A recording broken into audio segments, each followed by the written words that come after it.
আমরা এসেছি এখানে ভেলোরে। তো কি বলবো আপনাদের, এখানে মুড়িটাও খাওয়া যাচ্ছে না, যে অবস্থা আছে মুড়িটা, যা এরকম বাজে বিচ্ছিরি গন্ধ। নিজেই বানাচ্ছি এখন চাল ভাজা, মুড়ি তো পারি না বানাতে, চাল ভাজাটা কোনো রকম বানাচ্ছি, কোনো দিন গেলেই হলো। আর বুঝতে পারছেন তো,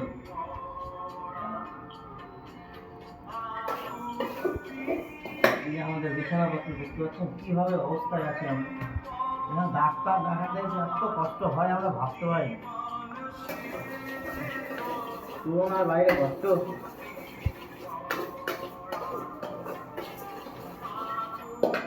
আসলে কি বলেন তো, আমাদের তেল মশলা খাওয়া অভ্যাস, এখানে সব খাবারই টক, রসম, সাম্বার রাইস, সাম্বার,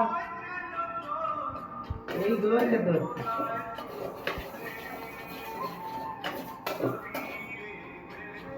বাঙালি হোটেলগুলোর খাবার পছন্দ হচ্ছে না।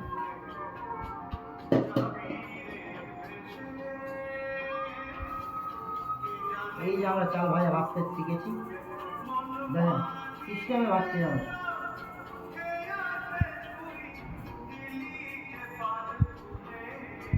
এটা নুন দিয়ে ভাজছি, চাল ভাজা নুন দিয়ে।